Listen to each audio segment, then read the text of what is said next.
బాగున్నారండి. ఈరోజు పిట్టి వండానండి. పిట్టి ఇది అవసరాలైన అమ్మాయికి పెడతారన్నమాట. అలాగే ఆడవారు కూడా ఎన్ని బలం ఉంటుందని వండుకు తింటారు. పూర్వం అంటేనండి, పూర్వం సాంప్రదాయమే ఇది. ఇలాంటివి తప్పనిసరిగా చేసుకోవాలి. ఆడవారే తినాలా, అవసరాలైన అమ్మాయి పెళ్లి కుదిరే తినాలా, మామూలు వాళ్ళు తినకూడదా అని అనుకోవద్దండి. ఎవరైనా తినవచ్చు, ఆరోగ్యమైంది. మరి ఆ అమ్మాయి కోసం వండుతాం, అవసరాలైన అమ్మాయి కోసం. అప్పుడు అందరికీ పంచి పెడతామండి.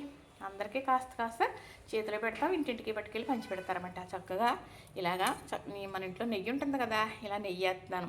ఇందులో ముందు వేసేసానులేండి. చక్కగా ఈ నెయ్యితో ఇలా కలిపి అమ్మాయికి తినే మట్టి ముగ్గుడు ఉంటుంది.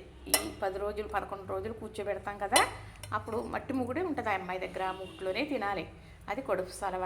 అది పెద్దలు చెప్పింది, అందరూ చేసేదే. మరి కొంతమంది అయితే మరుగున పడిపోతుంది, కానీ చేయొచ్చండి. తప్పనిసరిగా చేయాలన్నది చేయాలి. అది ఆరోగ్యంతో కూడుకున్నది, అర్థం చేసుకుంటే. చూసారా, ఇది పిట్టి ఎలా చేశాను అనుకుంటున్నారు కదా. మనకి ఇడ్లీ రవ్వ ఉంటుంది కదా, నీటిలో వేసానా, గట్టిగా పిండేసానా, ఒక పక్కన పెట్టుకున్నానా, బెల్లం తురుముకున్నానా, ఇందులో కలిపేసాను కదా. ఇదిగో ఇలా రేకి పెట్టి ఇప్పుడు ఇందులో నీళ్ళు వేసాను. నీళ్ళేసి మరిగేటప్పుడు ఇడ్లీ పెడతాం కదా, అలాగే రేకు మీద వేసేస్తే ఇలా చక్కగా ఉడికిపోయింది. ఇప్పుడు ఇది కూడా అలా ఉడికిస్తాను అన్నమాట. చూసారు కదా, నచ్చింది కదా. ఇంతేనండి. లైక్ చేయండి, షేర్ చేయండి, సబ్స్క్రైబ్ చేసేయండి.